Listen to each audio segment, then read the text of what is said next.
Hello, good evening, welcome. This is Samuel Trapp. You are listening to Damn Radio, and the show is called International Flavor. And I'm very glad to be here. I'm got to tell you a bit of a story. As you know, I'm a freaking storyteller. I'm just one of those people. And these things happen. And I'm telling you, I am the worst sleeper. Now, it's gone on my entire life. So I've got ex-wives all over, in part because of this, because I never, ever sleep. And I really am tired of it. And now it's been, let's see, last night, if I slept an hour, that's a lie. I doubt I slept even an hour. I doubt that. And so I'll probably be a little punchy tonight, which hopefully nobody minds. So if you want to keep me awake while I'm here babbling about strange things and all kinds of stuff in the news, give me a call, 573-746-8020, 8020, 80 me, 20 you. And as usual, that's how we like to keep it. And I have just been browsing for the last couple of hours, and I've seen so many things. I don't know how these things ended up on my YouTube feed, but now all of a sudden, and I don't know if anybody else gets this. I mean, who knows how whatever algorithm that people use on the YouTube or on your news channel or at RT, Al Jazeera, Sky News, and then what's the Times of India is the other one, because I always peruse all of those in addition to a couple of American ones, and but whatever's on my feeds, I'm getting advertisements about. You ever have advertisements about stuff you've thought about? You didn't even say it. You thought about it, and all of a sudden there's ads coming up. Like you're going, what would it be like to go to Ecuador in the middle of summer on the longest day of the year? Why don't we find out? See what it is to be in Ecuador on the longest day of the year. Wouldn't it on the equator? And I don't know. I don't remember my science classes. I was never any good at science. Well, I was okay at the chemistry and the physics part of it, but I wasn't too good at, chemicals and all that. I could mix things together once you explain what they were, but as far as remembering what it was, I don't know. But as far as I remember, isn't it true that if you are on the equator on the longest day of the year, which would be, isn't that June 23rd coming up? So if you're on the equator on June 23rd, wouldn't the sun be up all day long? Wouldn't the sun be up just like me? Like I'm not sleeping with red eyes and gone through 2 bottles of eye drops trying to keep your eyes from being too dried out? I don't know the answer to that question. If somebody is a genius out there, maybe they could tell us. As we discovered yesterday, you can't really trust your AI to do it for you. It'll skew it with strange news from various places that are untested, and it'll slant it toward you. But anyway, the thing that is showing up all over my feed, and I don't know why, are the cheating wives. So, and I don't know why. All of a sudden there's like 6 of them, and God forbid you click on one, because then there's at least 6 more. And of course, I made that mistake. And so the first one was just a girl standing there with a guy being interviewed, and I wanted to get somebody's opinion on this. I think this is horse pucky.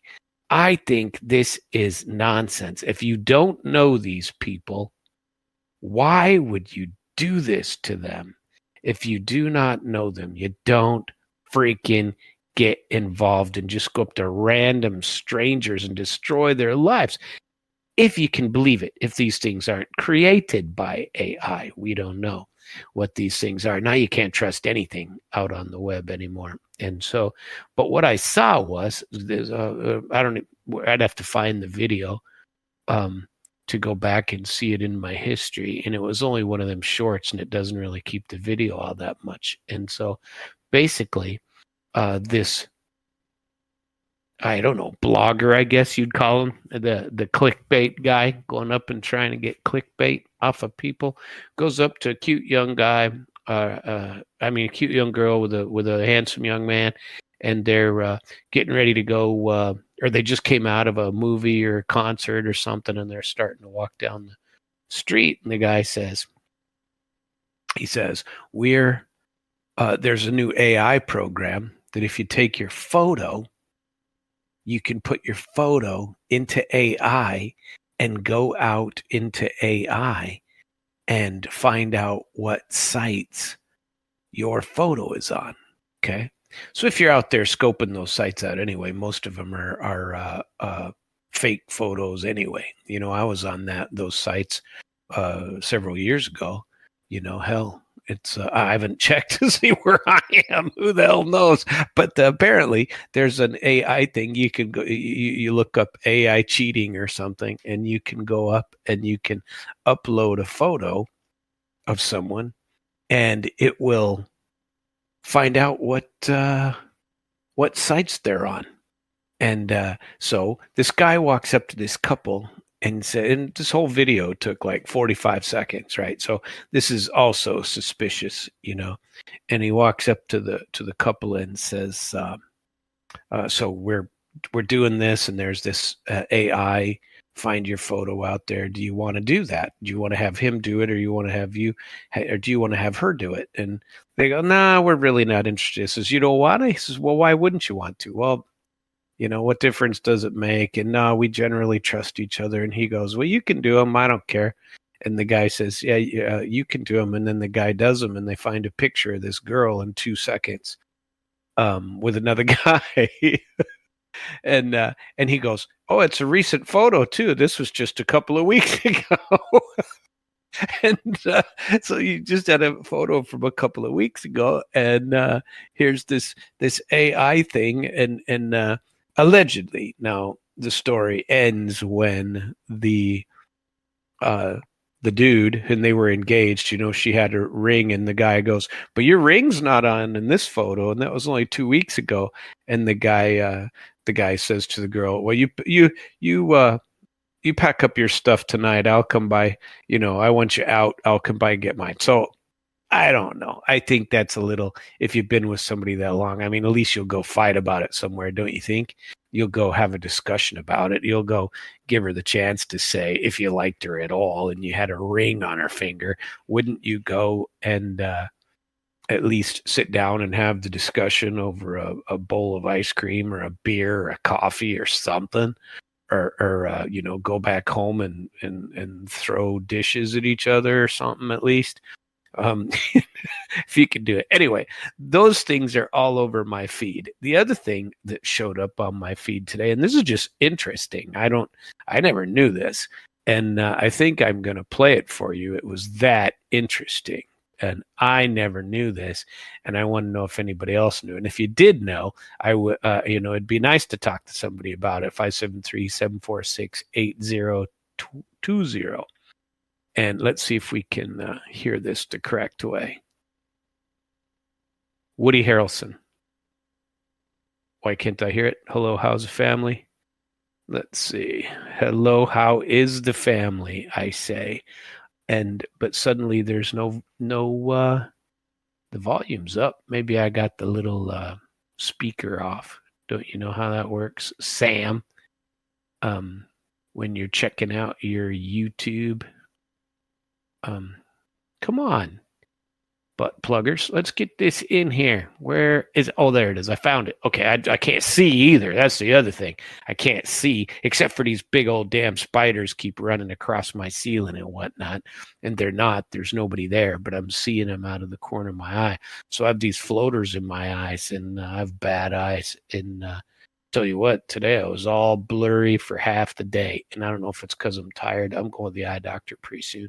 But I have a You don't need to know about my doctor appointment tomorrow. Who cares? But we're going to talk about Woody Harrelson. Okay. Here's what we're going to do. Let us begin at the beginning. And it's very short. It's less than a minute even. But this is Woody Harrelson being interviewed. I did not know this. Maybe you did. When you were 7 years old, your father went off to prison, convicted of murder. Well, he is in prison right now for the killing of a federal judge. I think that it was not a fair trial, especially because the guy who supposedly hired my father to commit the murder was later acquitted on a retrial. That's what I've heard. I'm not saying my father's a saint, but I think he's innocent of that. You said once that you thought that your father was a CIA operative. Yes? Yeah, he was. How do you know? What proof? See, I shouldn't get into this right now. Okay. This is where we're going to get into trouble. Right. But this is something that you feel and that you're trying to work on? I know it's true, but, you know. Does it make a difference? That he was trained by the CIA? Mm-hmm. Yeah, I think it makes a difference. Yeah. When you were 7 years Whew, how do you like that? I didn't know that. And I don't know how long ago that interview was, but maybe other people are more into celebrity nonsense, you know. And I just like the movies. I try to stay out of the fact that Robert De Niro attacks Trump, and you know, I have a brother who refuses to watch certain movies of certain actors because he doesn't like their politics, and I suppose I'm a lot more forgiving than that. I just like to, you know, to waste my time. I suppose I'm a movie lover. And last night, last thing on movies. Well, maybe, I don't know. I'm just babbling today because, and I do have I have like 28 tabs open of things I want to go through today and have a look at. But last night I watched one of my favorite Russian movies. And then I again watch. I can't sleep, okay? So I put on these things and hope to fall asleep to them. I keep the volume down low. Like I could always put on a Clint Eastwood, Good, the Bad, and the Ugly. And it's like a lullaby. It puts me to sleep, you know, and then I wake up in time for the gunfight at the end. And I've seen that movie so many times and just love that movie. There's not a word I don't know of it, you know, that I could put it on and hope. Usually I'm asleep in minutes. Nope. And so I watched a movie called Spring on the one I was telling you about on the show last night. Spring on River Street is what it's called. Vesna na Rečnoj ulici.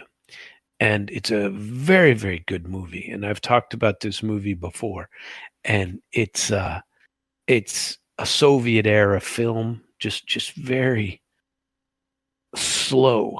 It's a romance, kinda, but it's also a story of people being in their own place, you know, and whatever that place is in life. I don't know. It's an interesting show, and it's well worth a watch. Well, when I got done watching that, I was just going, I was so miserable. I was like, what the hell am I going to watch? And I'm flipping, and I'm still miserable. I mean, I haven't slept, you know. I'm going on. I got up yesterday at 7:45, which is late for me. So yesterday I got up at 7:45, and I haven't slept but maybe an hour. You know, I tried to lay down this afternoon, nothing, and I just been miserable the whole time. So you get to hear all about my misery. This is nonsense, but you get to hear. But the second movie I watched, I put in another movie, and that movie was, and I don't remember ever seeing this movie, but it's in I have a hard drive with like 1,000 movies on it. And then because I took all of my CDs and converted them to movies that you can place on a hard drive and store the hard drive and then watch them from anywhere in your house. And so So you can watch them on your phone or wherever. And allegedly, there's some program you can buy that lets you watch them from anywhere in the world, right? But one of these movies, I don't remember ever seeing it before, was Brad Pitt and Angelina Jolie. And it was By the Sea, I think it was called, or By the Sea, Next to the Sea, Around the Sea, something like that. And they were married, and talk about a slow movie. Oh, it was so slow and so little point to the movie. Just I like watching both of them. I think Brad Pitt. I could get sucked into watching any movie. As I watched a few weeks ago one where he was called a pikey, and that was a 2005 movie or something like that. And then this one last night. But By the Sea, boy, it was pretty damn slow.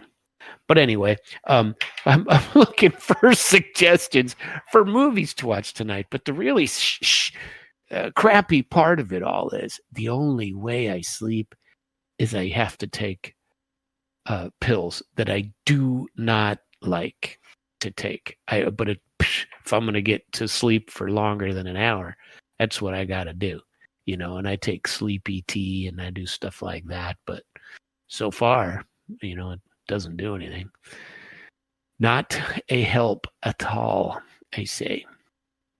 So, at any rate, that's a long beginning to the old show here, and I hope you found that Woody Harrelson part interesting. I sure did. I had no clue that was what that he had that issue. I mean, not that I should, I mean, what difference does it make? It doesn't, and so it's nice to excuse me. It's nice to know. At any rate, I am going to proceed with where we are. The big news in the world today is, of course, again, Trump beating up on Putin again, because last night, again, Russia rained bombs and missiles down on Kiev. Now, again, you only hear it from one side. You'll hear this, but you will not hear, except places like me, where they say what Ukraine did to Russia. And Russia has been putting out regularly. They say these are, I want a direct translation would be answering volleys. These are volleys that we're sending back after, they attack us, and they attack our civilian infrastructure. They attack our people. They attack our apartments. So we're doing the same thing. And the summer offensive officially started today. And every website is talking about how much ground they have gained. I'll play a short one for you if I can find it. And I'm pretty sure I can. That'll tell you how much there is. But always bringing in this cheating wife nonsense. I mean, who gives a rip? I'm so sick of it. It's like, what are you showing me that nonsense for? Who cares? But at any rate, where are we? Sam's history. Here it is. We want history. Well, what movie am I going to watch tonight? Who knows about that? Where's who's got ideas for that? 573-746-8020 is the station. Where are we with my guy from this morning? Well, maybe we'll just go into the other topic before we get there, and see what we can see on that end. Sorry to ramble on you there, people, but we were talking about one of the things we were talking about is U.S. and EU trade negotiations. We saw that Trump said he was going to delay his tariffs again every time they come up. It's like, give me some more, tell me some more that I need to hear, and then I'll let you, go another couple of months without paying these tariffs. Nobody wants that. I mean, nobody's even really paying attention to that. It's unfortunate that we have to have this. I don't think it's very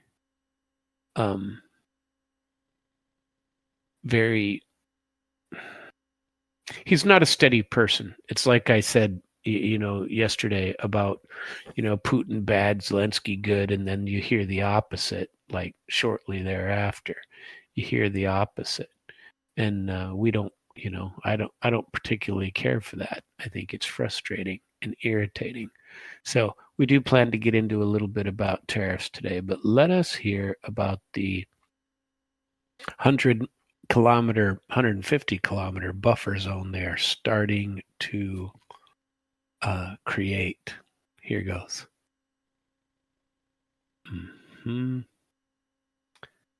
Let's see here. Straight on in. Military experts, and according to Deep State, today, on the 27th of May of 2025, the Russians began their major summer offensive operation. Currently, the clashes are taking place along the entire line of combat contact, starting from the northern parts of Sumy region and ending in the vicinity of the settlement by the name of Kamenskaya in the Zaporozhye direction. There are very heavy clashes, and during the previous 24 hours, the Russians managed to improve their positions significantly. First, let's talk about the Sumy direction where the Russians continued their offensive operation. Russian offensive in this part started somewhere on the 24th of May of 2025. For example, this is the situation on the ground by the 24th of May when the Russians just started their offensive operation. The Minister of Defense of the Russian Federation at that day reported that the village of Loknya was completely taken by the Russians. That attack allowed the Russians to pin down the Ukrainians in Yunakivka and also allow them to escape this critical situation. And starting from the 25th of May of 2025, we were adjusting the map every single day in Russian favor. For example, this is the situation that you can see right now in front of your screens by the end of the 26th of May, when the Russians, as a result of offensive operation, managed to establish complete control over the village of Belovody. I watch these advances that they're showing, and there's more and more and more being painted red all the way around. So it's that part is ongoing, and that has nothing to do with the continual shelling. That's straight military action.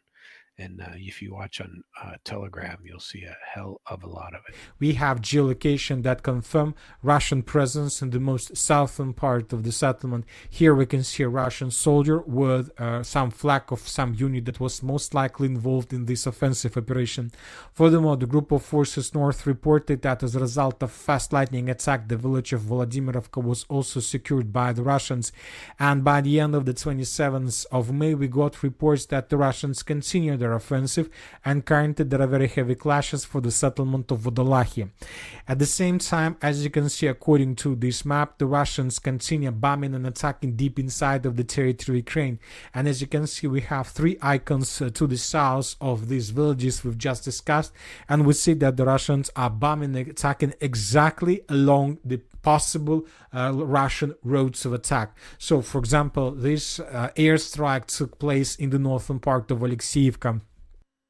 So that guy is from, it's called the Military Summary Channel, and he accumulates all of the data from every media source, like X, like Vkontakte, VK, which I'm a member of, like from RuTube in Russia, like from Ukrainian. The guy Deep State is a Ukrainian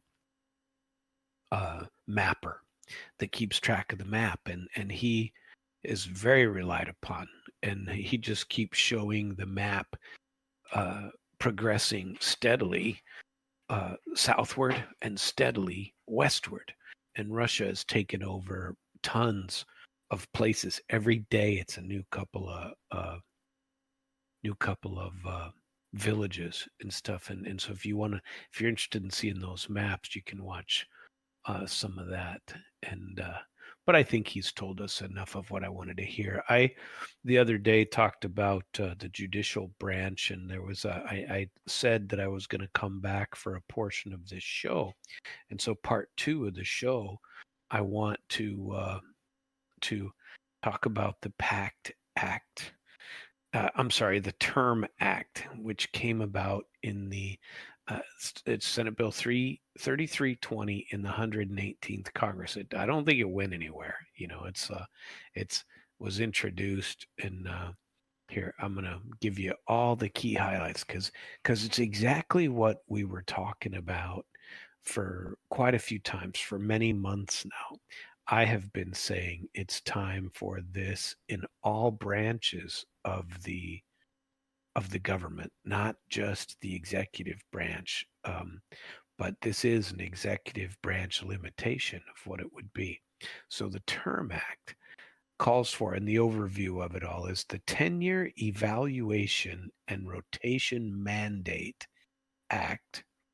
The Term Act is introduced in the 118th Congress, 2023 and 2024, and it seeks to impose a 12-year service limit on most employees in the executive branch of the government. It aims to promote turnover and prevent long-term entrenchment in federal agencies, and there are, of course, exceptions. An individual may not serve in one or more positions in the executive branch for a total of more than 12 years.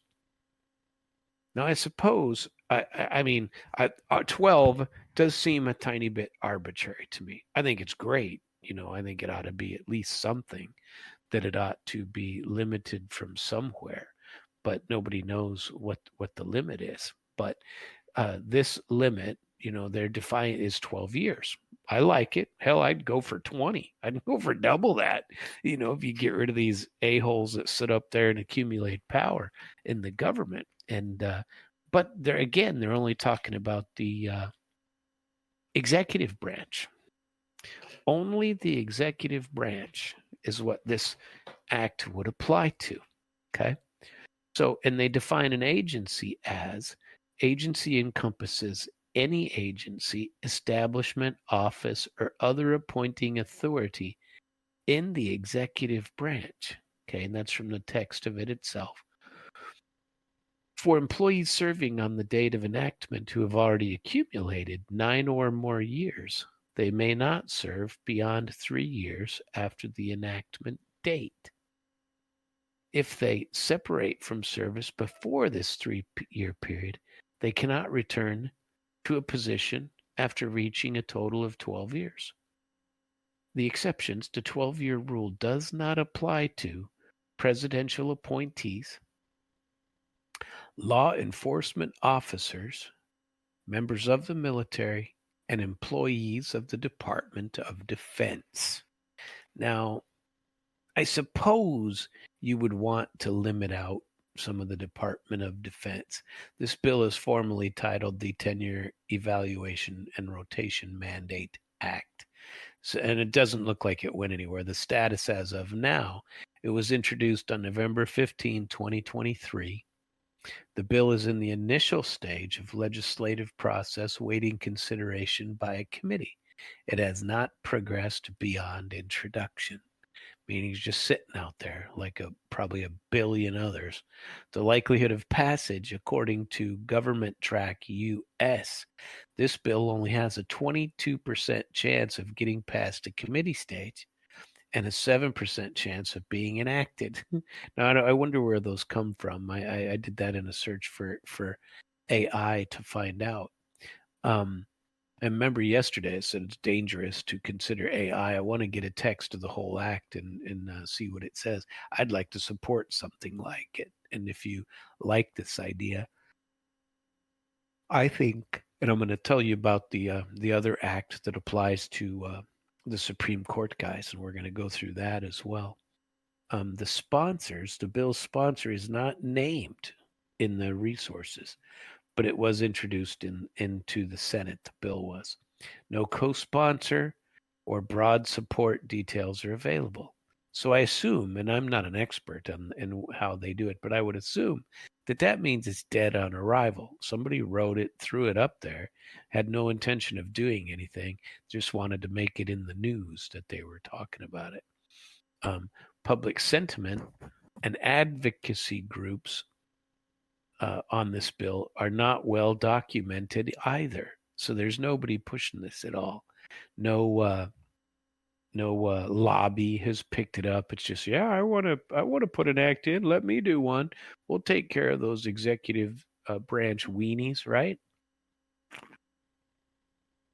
Well, the Term Act aligns with efforts to reduce bureaucracy and get rid of entrenchment. Now, I'm all for that. I think that's a good idea. And but the exemptions for military, law enforcement, and DoD, arguably, they need more continuity in those positions. I would assume that's probably true, and I'm not against it. I mean, obviously, in the military is all executive branch. You can retire after 20, or maybe they changed to 30. But when I was in, you could retire at 20.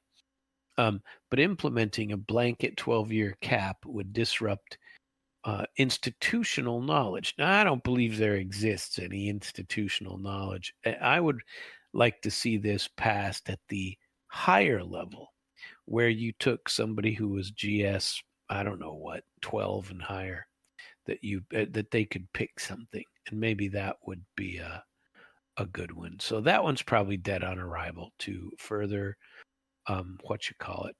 limit the executive branch. But the other one that came about is called, here's a House bill from the 119th Congress, Supreme Court term limits. This one's called the Term Act also. A separate bill called the Term Act was introduced in the U.S. House of Representatives in May. Okay, so this one was just introduced. And it's about freaking time. It's not going to go anywhere either. But this one, legislation proposes an 18-year term limit for the Supreme Court justices. We talked about that on Sunday night. And then talks about the concern of lifetime appointments leading to excess power or ideological entrenchment. That's what bothers me, is the ideological entrenchment. That's a bad deal. Why in the world is that not taken care of or not regarded more seriously than it is? So, Supreme Court justices would serve 18 years, after which they would become a senior judge. And then there's a senior judge. They would do the same thing that senior judges everywhere do. And I like that for the Supreme Court. I think that's not bad. And then the bill is framed as within Congress's power.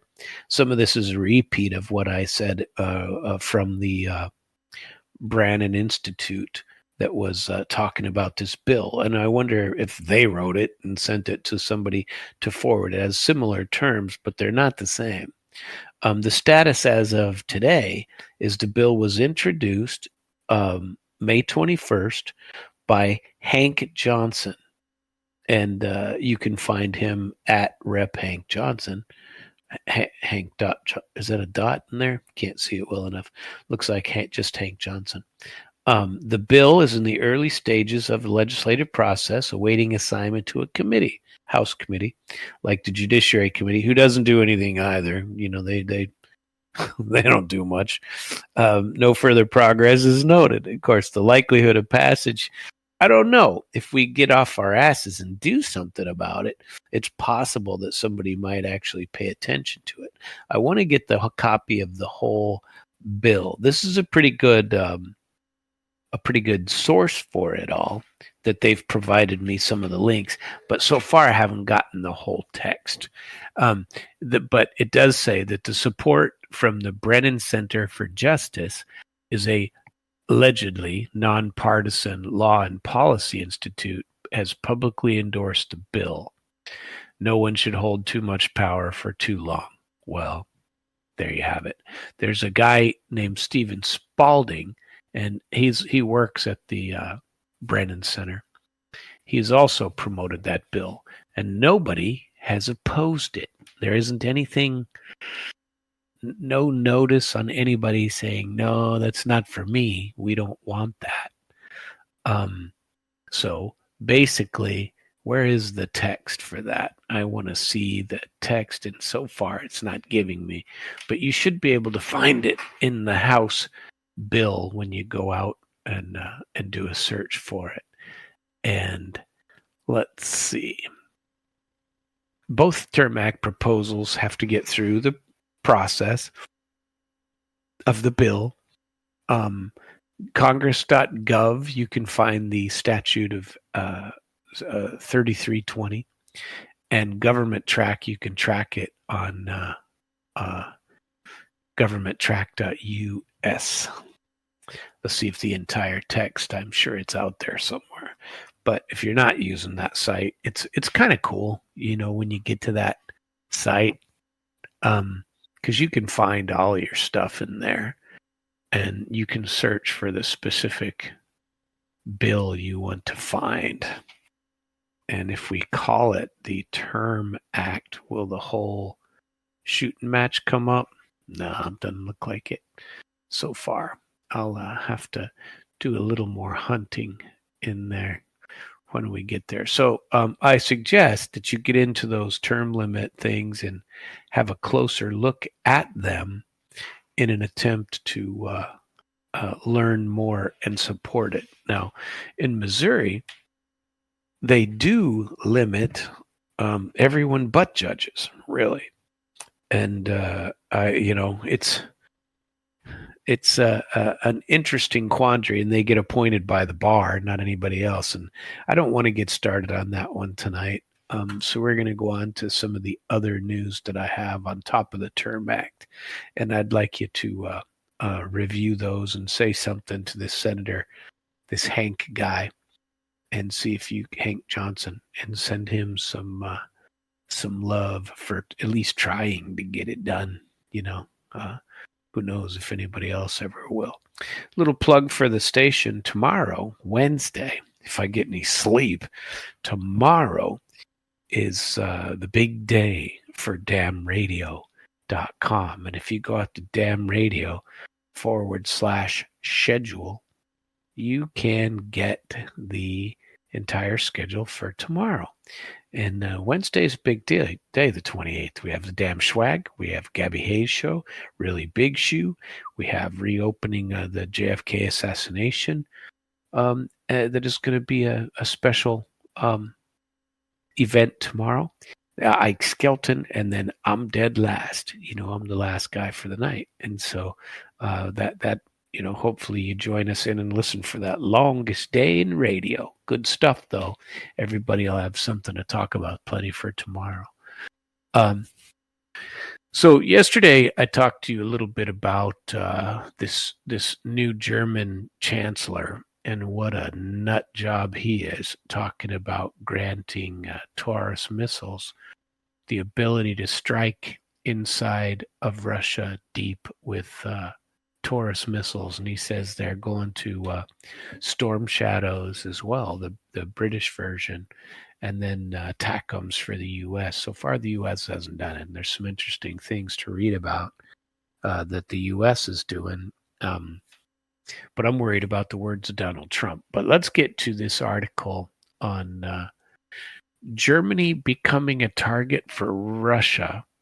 Russia to target Germany for the first time since Hitler. Okay. Will Berlin start giving Taurus missiles and become a direct target for retaliation? Because that's what Russia says it'll do. Russia has started escorting its own ships up in the Baltic Sea with military force. They have their corvettes, their destroyer ships following or nearby these big tankers, and they stopped a couple of big tanker. They were trying to seize tankers like Estonia, Latvia, Lithuania, Finland, people trying to steal tankers and take the contents and say that Russia doesn't have the right to them because of sanctions. The U.S. refused more sanctions today in the UN, or a group of 7, I think it was.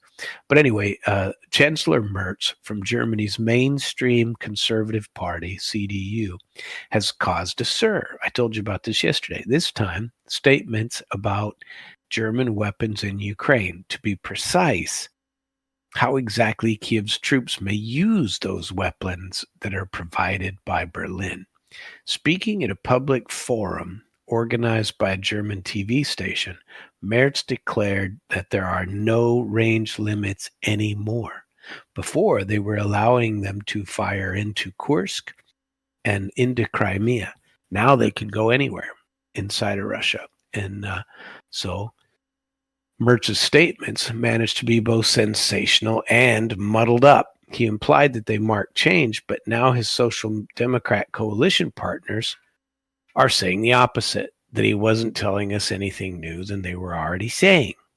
But the confusion is out there. You have Trump changing his mind every single day. You got Merz talking to Macron and Kaja Kallas, and then Zelensky, and they change everything around. And then 2 days later, Donald Trump saying it goes back to the way it was before. Who the hell? But we're closer to nuclear war than we've ever been before, because these idiots can't pull their heads out of their asses. Moreover, these weapons, the Mars 2 system and the Panzer Haubitze, the 2000 that Ukraine currently uses from Germany, can only fire 84 to 56 kilometers. They don't have any Tauruses yet, but allegedly Germany is getting ready to send them. But what if Merz has been more devious? That is an interpretation popular with German politicians who want to drag Germany deeper into the Great Western Proxy War against Russia by way of Ukraine. For his fellow conservative and head of Defense Committee of the German Parliament, Thomas Roekamp, Merz's explicit no to range restrictions for German weapons is meant to prepare the ground for delivering Taurus missiles to Kiev, which they haven't done so far. According to Roekamp, under Merz's predecessor Olaf Scholz, the Taurus long range had a 500 kilometers that could be used as an argument against giving it to Ukraine. But what he's saying is, if we don't limit, they can fire 500 kilometers into Ukraine. And then Russia will just create a buffer zone inside of Ukraine to keep those things far away from Moscow. The great risk of this step is well known, but large parts of Germany's elite are in denial, as are the rest of the West, by the way. We're right in on that group. Not only can the Taurus strike deep into Russia, Russia has great air defenses, and it could make it the distance, at least, to hit Moscow.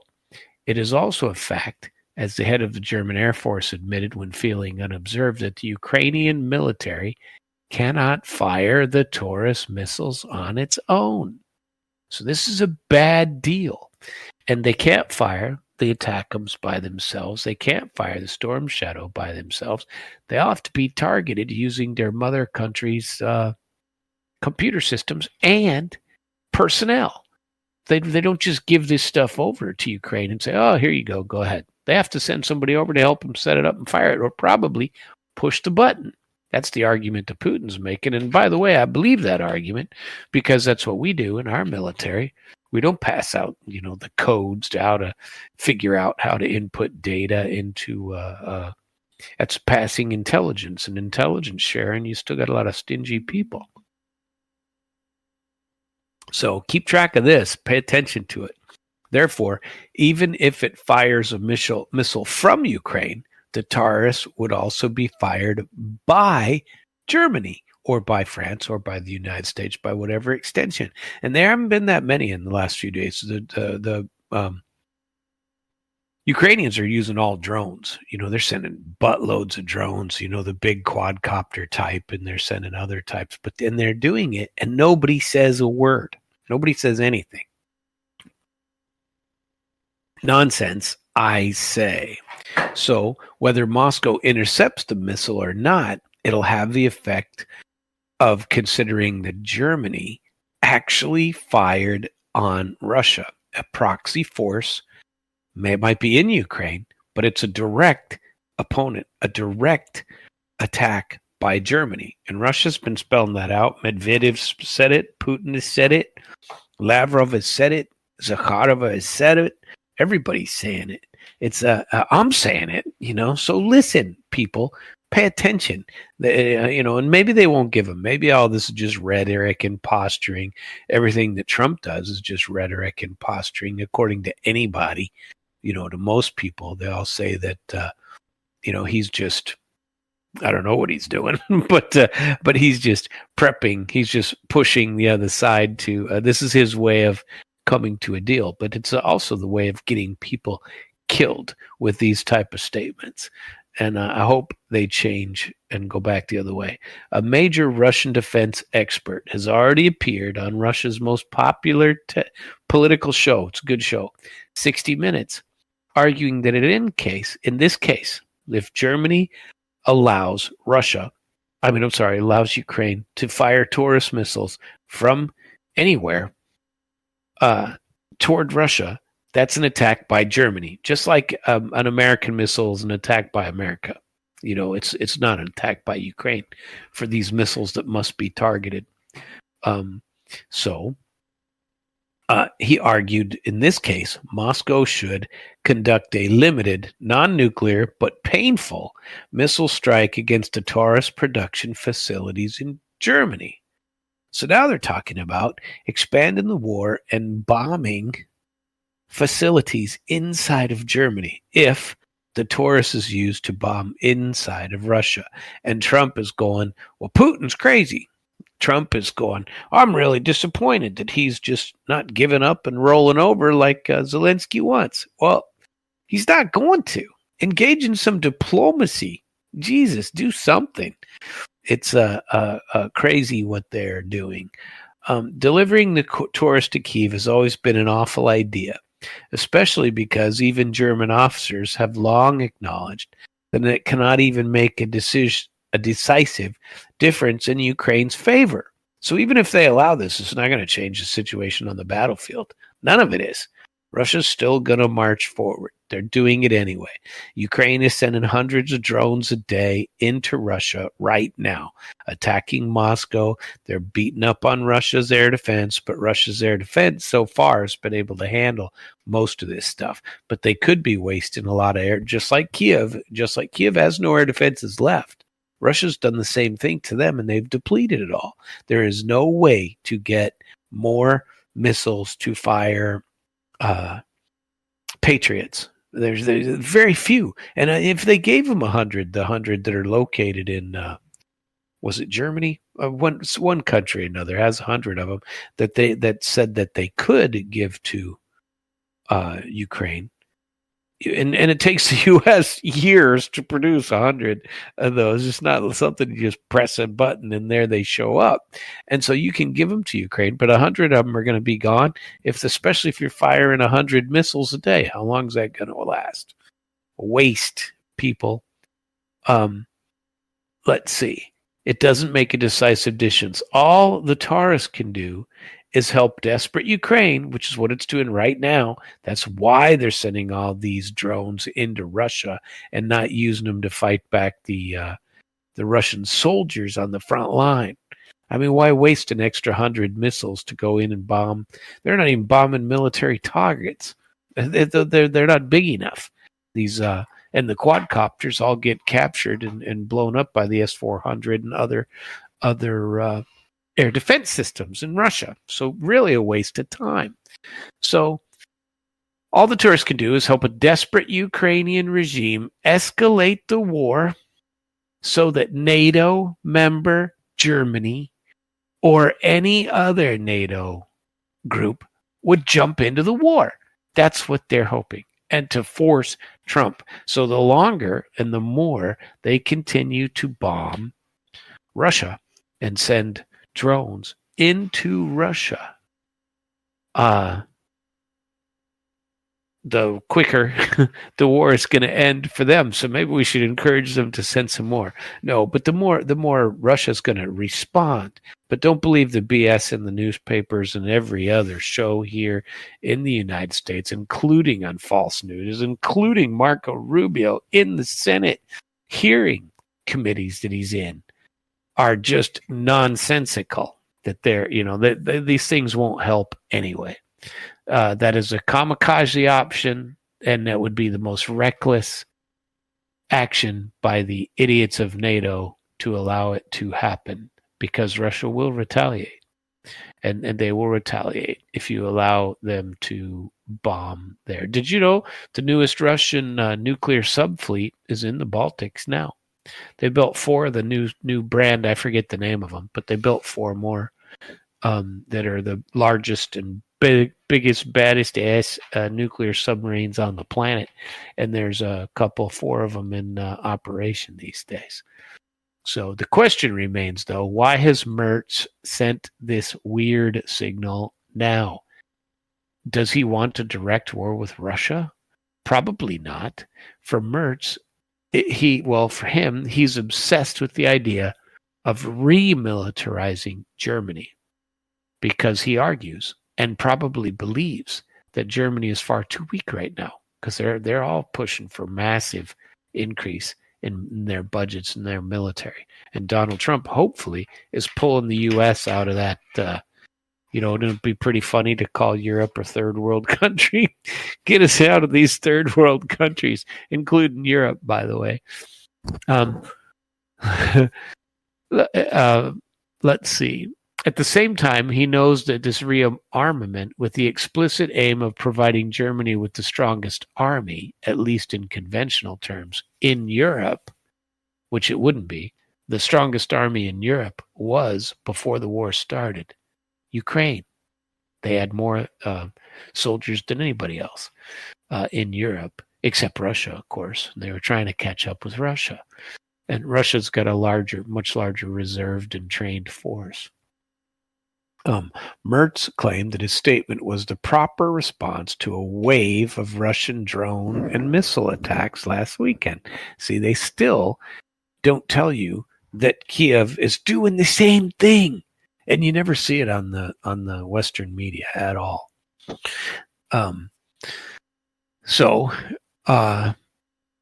The German politicians who support the chancellor's latest commentary agree with his claim and say that the Russian attacks not only are large scale but also target civilians, which Russia says they do not. And most of the telegram things that show up are not, we're not blowing up schools, churches, is what they're all saying. While they do. There's very interesting, I wonder if I can find that interview again, of the very well-spoken guy tells his story of how he was captured and all the stuff like that. That's a good story. Excuse me. Maybe we'll get to it after the end of this. Over the last weekend, beginning Friday night and ending Sunday night, Russia launched 92 missiles and 900 drones at Ukraine. Ukrainian military admits that 30% were direct hits on unspecified locations. Since Ukraine has a policy of not disclosing military losses, while except to civilians, maximally exploiting civilian losses for information war, we can assume that these locations were military. So if Russia sent over 900 missiles and 30 were direct hits on military facilities, and we know that the Ukrainians are all hopped up and getting on the radio and on the TV and talking about 12 civilians getting killed. But even if 12 were getting killed, that means the mass majority of the other drones are hitting proper targets, because they're not complaining about them. Then, they just throw them in with the number.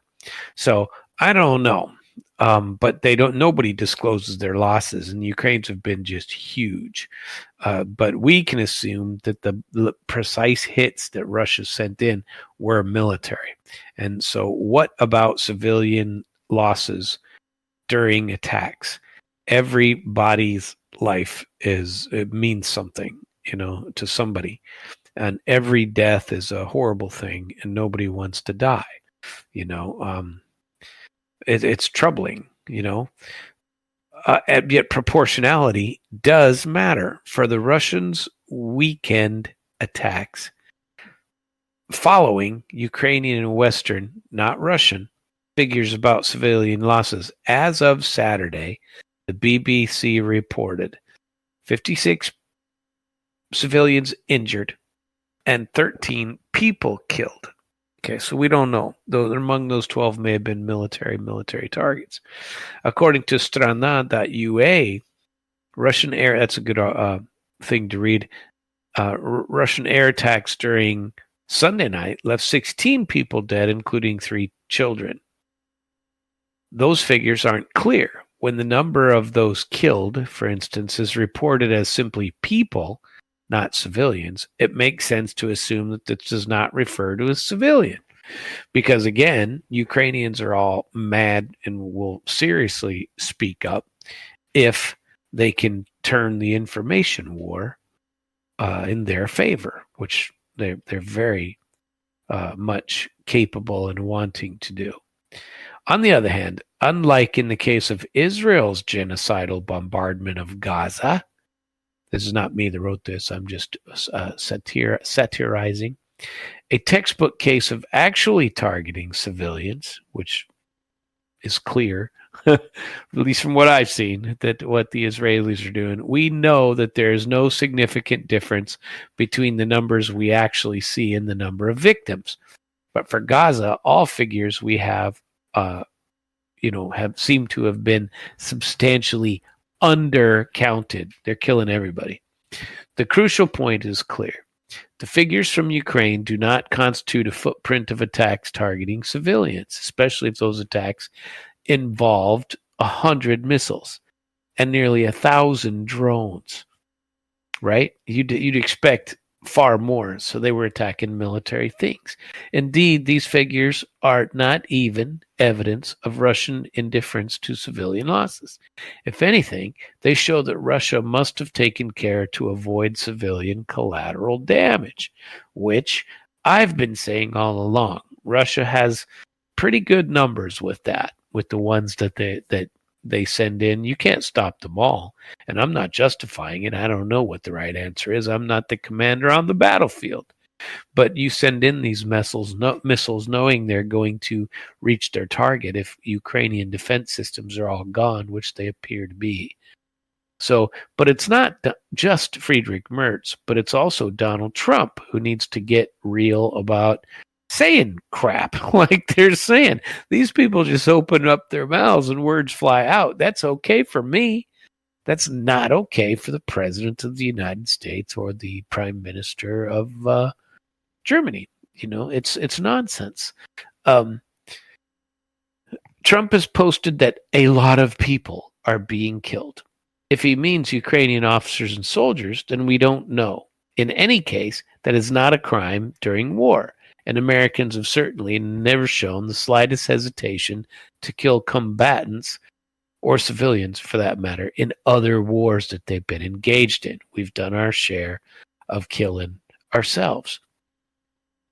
If Trump means civilians, as his phrase "in cities" may imply, then he is simply wrong. 1-to-1, too many, as always. But if the U.S. president wants to see what a lot of killed civilians looks like, he should look at Israel's deliberate slaughter in Palestine. So this guy, the article that he's writing is absolutely true, which is why the theory is anyway. Numbers, I don't know. I'm not there. But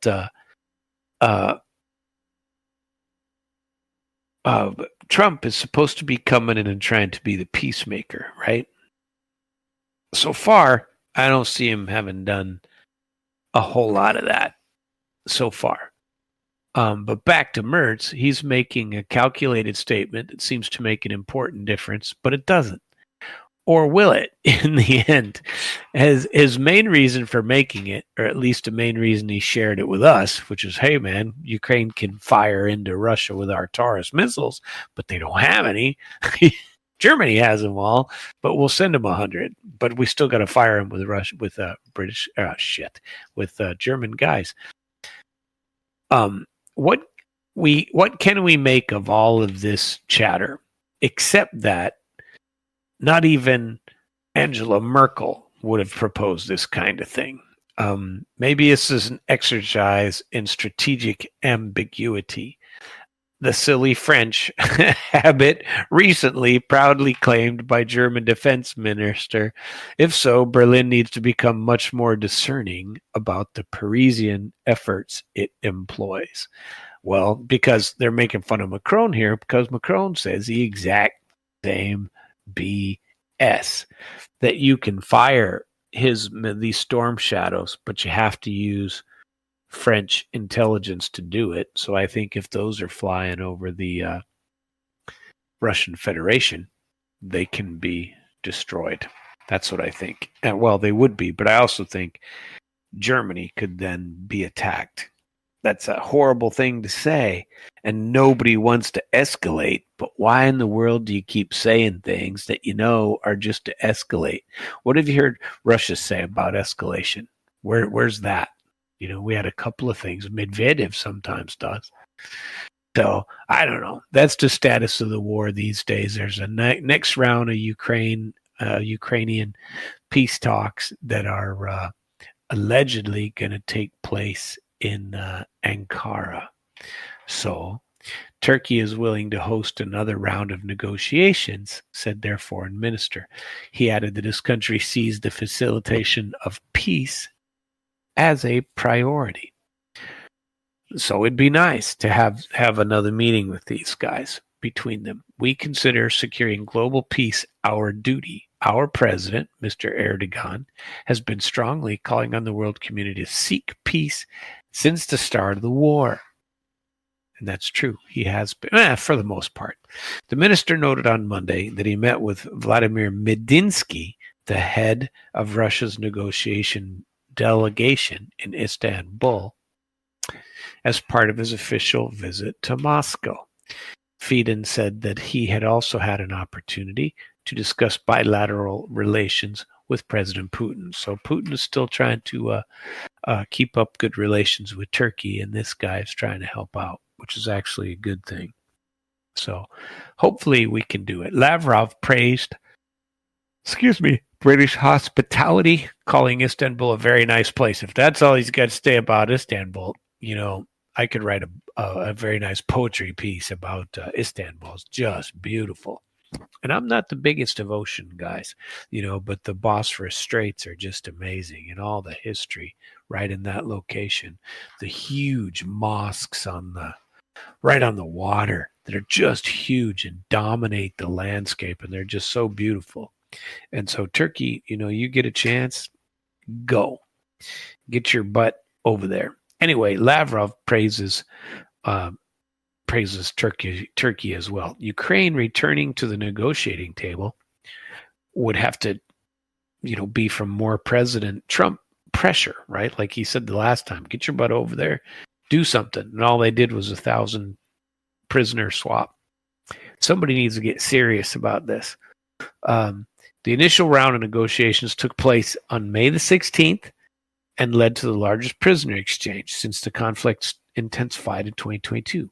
Russian officials say they are drafting a roadmap that includes a conditional ceasefire designed to support further dialogue. Moscow's opposed the proposal for a pause in hostilities, arguing that it just would allow Ukraine to regroup militarily, which is true. Trump has previously floated the idea of holding a second round of talks to the Vatican, but Russia says no. You know, they have reservations about that. Lavrov remarked that the Catholic Center wouldn't be a neutral venue because, between two prominently Orthodox Christian nations. Moscow has accused the Ukrainian government of targeting Orthodox Christians in its broader campaign to suppress Russia. And absolutely true. They've torn down monuments, cathedrals, churches, refused to allow Russian Orthodox priests to go to Rome for the sacred Christmas ceremonies or wherever they were supposed to go. It's always something, that they're going to take it. Let's talk a little bit more about sanctions. With the U.S. bloc is supposedly going to be tougher G7 sanction wording on Russia, but the U.S. blocked it, like I told you earlier. So that's a good story. Secretary of Treasury Scott Bessent. Now, this guy I don't trust for anything. I think this guy's definitely on the flaky side. He is very pro-war, very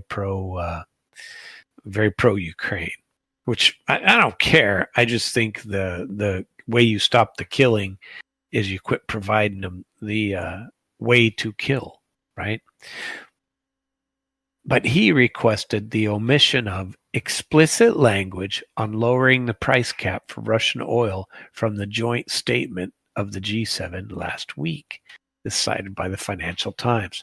During a gathering in the Canadian town of Banff, rotating chair Canada reportedly proposed including clear wording on tightening oil price restrictions against Russia. Move was backed by France, Germany, Italy, and the UK, and the whole EU, but it was dropped at the request of Bessent. He took it out. The final communique pledged only to continue to explore possible options, including options to maximize pressure, such as further ramping up sanctions if no Ukrainian ceasefire is reached. So back behind the scenes, Bennett's a big talker, talking about, damn that Putin, he shouldn't do blah, blah, blah. But then he comes over and liquidates materials and weapons from Kiev. Doesn't give them, tells them, and says something different to the G7. He blocks more sanctions. New York Times reported Monday that U.S. President Trump is reluctant to lighten sanctions against Russia after his call with Vlad last week. Meanwhile, paper claimed, citing sources, that Trump is considering a complete withdrawal from Ukraine. That would be nice. The peace process due to a lack of progress. According to Axios, the U.S. president told European leaders that he believes Putin wants a deal and that diplomacy remains possible. Well, gee, what a genius. They've been saying that since the start.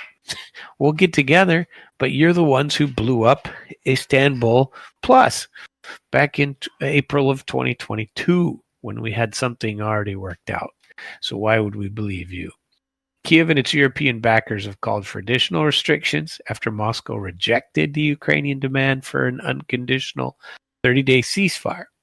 So you just, anytime you want, you get a 30-day ceasefire. Well, we're tired of fighting. We want a new one.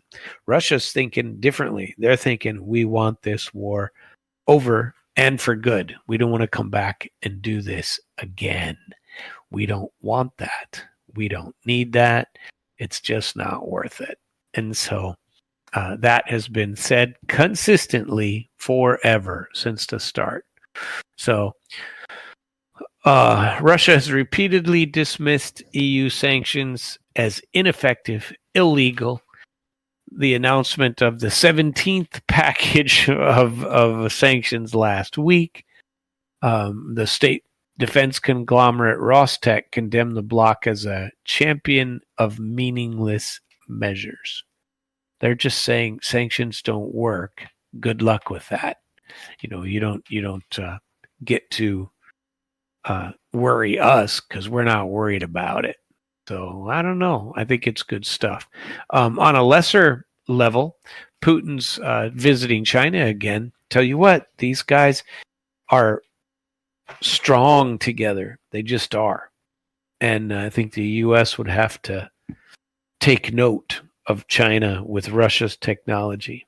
If China's already buying, as are India and a couple other places, the S-400, their defense system, which allegedly is better than the Patriot. You can do a comparison on them and do it on Grok or any AI. And most of the time, I've done it twice already, it comes back. I'm going to pull up the prior search that I did and make sure to reword it and say the difference between the two. I'll see what it says. So, what else did we have that I wanted to make sure we got in? Oh yeah, the visit of Putin to Shanghai.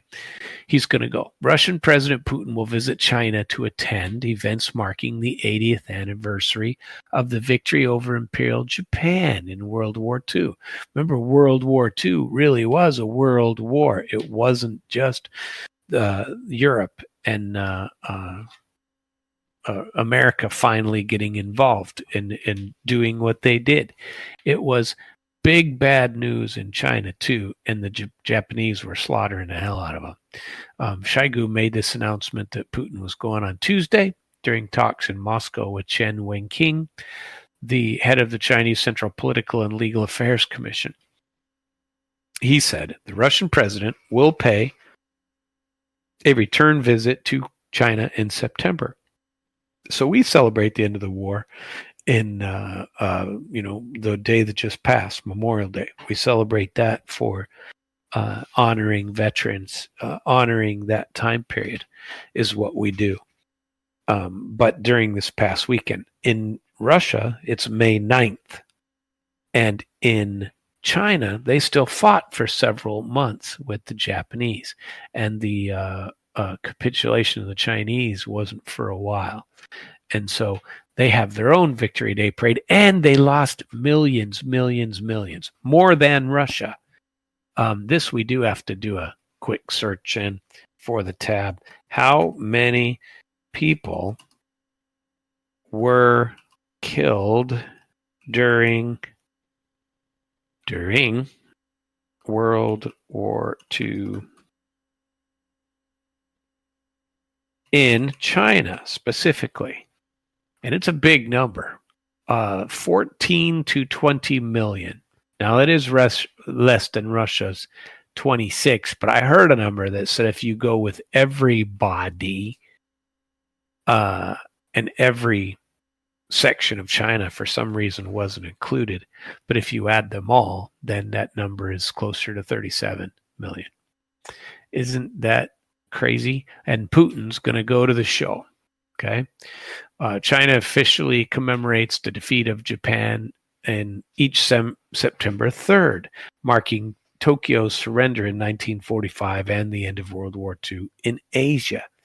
Shoigu's announcement follows Chinese President Xi Jinping's state visit to Moscow earlier this month. And there he was joined with other world leaders on the May 9 Victory Day celebrations. The Soviet Union gave 27 million lives, laid them on the altar of the fatherland and on the altar of victory, and 37 million lives were lost in China's war for its own freedom and independence. And then this is Putin. Under the leadership of the Communist Party, this victory was achieved, Putin said, stressing that sacrifices should never be forgotten. So they both celebrate this war. Well, the end of the war, I mean. And they celebrate it, and they swap back and forth. Xi Jinping always comes to the one in Russia, and Putin always goes to the one in China. The two leaders also held wide-ranging discussions. There's probably a defense pact between them now because they're very close and getting closer. They held wide-ranging discussions and multiple agreements aimed at expanding cooperation.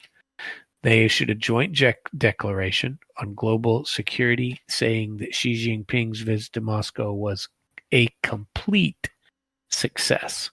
And I think people should pay attention to that because we're driving quickly Russia into the arms of China. If you're okay with that, I mean, I'm not against it. I don't necessarily give a rip. I don't believe Kennedy. I don't believe China. I'm looking at him right now. I don't believe China is any more of an enemy than Russia is. That's what I believe. But Mertz and everybody else is trying to make sure that the world still knows that we need that war. We got to have more war. Just got to have it, people. I disagree, however. What else did we have that I wanted to get through today?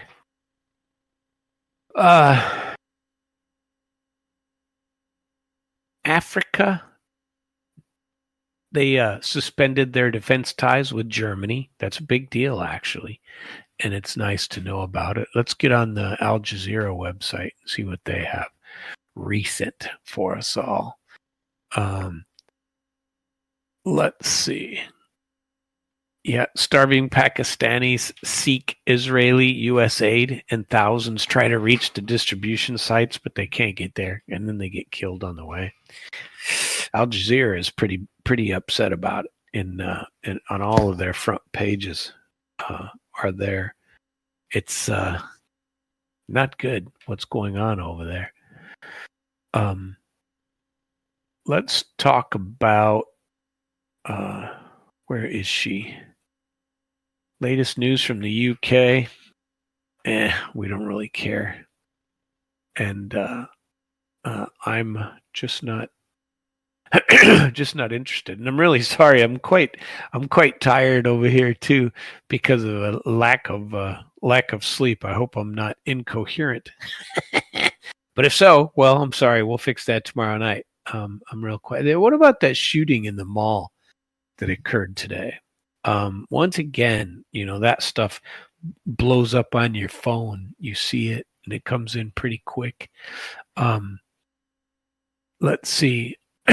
Oh, I saw this earlier, but I didn't read the article. Everybody knows what a Schengen is, yes? Schengen is your visa for the European Union when you get in there. That's what they call it.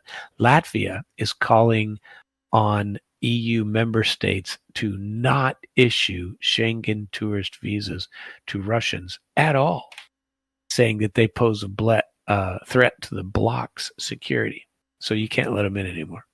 Since the escalation of the Ukraine conflict, the EU has fully suspended its visa facilitation agreement with Russia and imposed travel restrictions.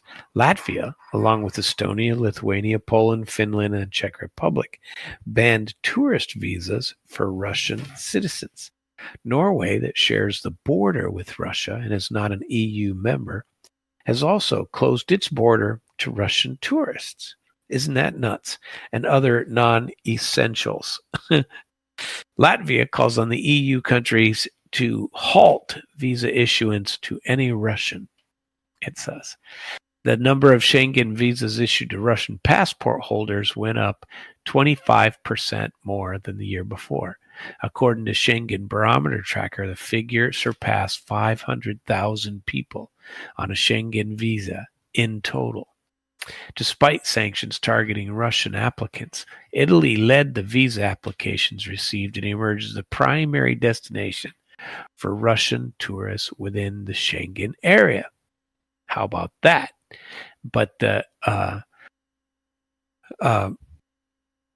calling, this Richard Kozlovsky, who said in March it was the EU's moral duty to impose outright visa bans on Russian tourists.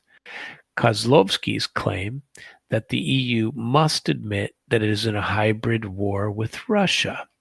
Somebody going to say it out loud? That'd be nice. And urged the bloc to seriously recognize the threat that Russian tourists allegedly pose to the EU. Well, I don't think they do. I think that's nuts. But Riga adopted a more and more hardline stance against Moscow since the conflict started. Along with neighboring Estonia and Lithuania, Latvia has exhibited hostility to its ethnic Russian minority, which currently comprise around 25% of the population of Estonia. Isn't that nuts? And just like in Ukraine, repeat, bring in people with swastikas and tell them you don't like Russians. That's how it's supposed to work. In addition to spending more than 1% of its GDP on weapons for Ukraine, Latvia has begun to deport thousands of Russians who refused to take or failed to take a mandatory Latvian language test. It destroyed Soviet-era war monuments, as well as arresting dozens of citizens for celebrating 9th of May. So you just arrest them. Earlier this month, Latvia's military intelligence service issued public guidelines on how to identify potential Russian spies and saboteurs. Traits such as sloppy appearance and insufficient hygiene were listed as signs of a Renaissance sabotage member group. A Renaissance saboteur is what we have to do. So if I go over to Russia and I speak poorly, then it's more likely that, according to this article, that's how you spot a Russian guy, right? Dirty clothes, unshaven. Kind of funny, actually. So let's go through another tale here. This I thought was quite interesting, and I think it'll probably be the last portion of the day. Maybe not. We might get to one more article, but this one is important because I've been to Russia in the recent past and seen their shopping centers and seen what they can buy, and it's not anything less than ours. And to give a quick overview again of the U.S. pulling out, as an example, the Starbucks and the McDonald's that were sitting across from each other in Naberezhny Chelny, they were within walking distance, and they were up for me when I was there, and they were empty. So they moved out. Like one day I was there and had a McDonald's hamburger, and the next day you go back and there's nothing there, shut down for a couple of weeks till again. So a couple of weeks later, I go back and it is now called Vkusna I Tochka, tasty period is what it's called. And this article tells you about whether or not Russian or U.S. companies, Western companies, are going to be allowed back. Legislation would reportedly allow domestic entities to deny asset buybacks to these type of places, like your Starbucks people, and the food tastes better actually, and the McDonald's food. Of course, McDonald's food is always better in other countries. It sucks here, too greasy. The Russian parliament set to pass a law that would regulate the right of foreign companies to reclaim assets sold when they left the country.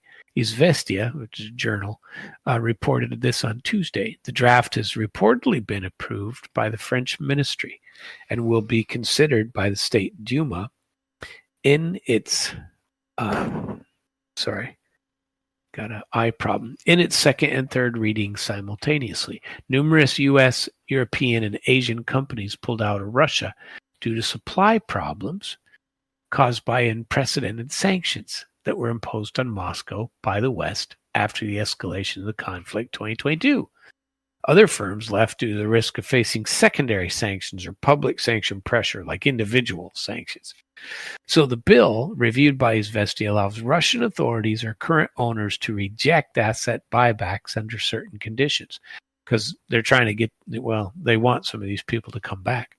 Grounds for refusal include the foreign seller being from a country that has imposed sanctions on Russia. They will give that back to the owner. Excuse me. The pre-purchase price being below market value, or if more than 2 years have passed since the since the original deal, with the Russian owner fulfilling obligations to his employees. Russian authorities may also block asset buybacks if a company operates in sectors that they deem vital to the company's or country's economic and social stability. This would include defense or finance, is what the newspaper said. In such cases, asset repurchase would require approval by the president, right? Well, the president's who's sending them out. According to Izvestia, new vote will be in June and could affect 18 foreign companies that have buyback options, including Renault and McDonald's. The draft law also reportedly stipulates that foreign businesses denied repurchase will be eligible for compensation, the amount of which is going to be determined by the government. So if they sold your McDonald's to Vkusna i Tochka, if Vkusna i Tochka doesn't want to leave and the government doesn't want you back anyway, then they will protect the Vkusna i Tochka and not let you buy it back. So isn't that crazy? Well, that's right now they're setting those rules. And in March, President Putin ordered the government to draft regulations for Western firms seeking to return to the country's market. This would prioritize adequate protection of local businesses. Following the exodus of foreign firms, the Russian market has largely adapted, just like I told you, by promoting domestic and Chinese brands. Starbucks is still exactly the same. They have a lot of the same things on the menu and then some additional breakfasty sort of things. But the food is better.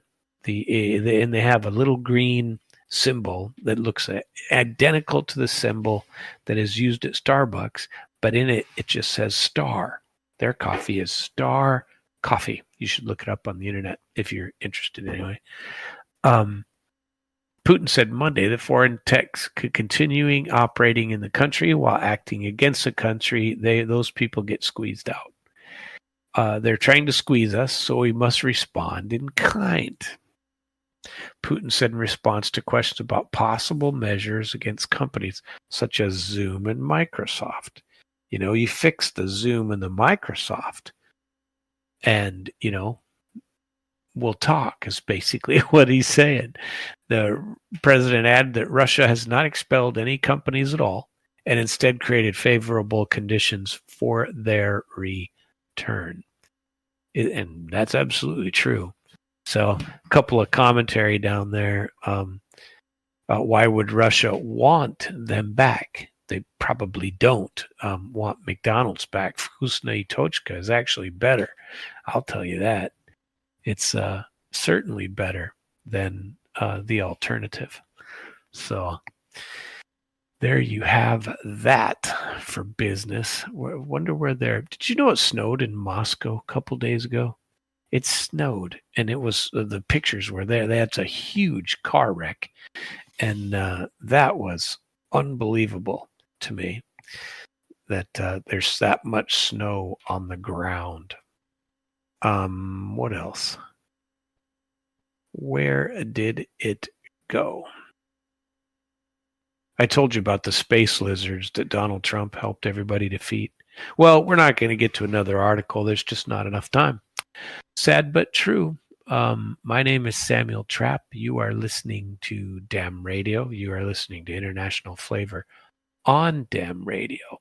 I encourage you again to go to damnradio.com/schedule, and you can read our schedule and see it for tomorrow. We have 6 shows actually for tomorrow. That's great. We have the Damn Schwag at 9. Gabby Hayes starts at 11. Really Big Shoe starts at 2. We have Reopening the Kennedy Assassination, which is going to be on from 4 to 6. And then from 6 to 8, 6 to 8, we're going to have Ike Skelton, and he'll be on the Ike Skelton Show, and then I will return for batting cleanup later on. So I appreciate you showing up for the program. I appreciate you being here. I have my website is called internationalflavor.com, and you can get all of my past podcasts at internationalflavor.com. You can also get them at Damn Radio /podcast and listen to them there. And the benefit of that is that all of the other shows are stored there as well. So you can go back and listen to us as you would like. Everybody feeling good after their Memorial Day week? Now you got to get back to work. And I hope you do. I hope you have a good evening. Thanks for joining me tonight. And you have a very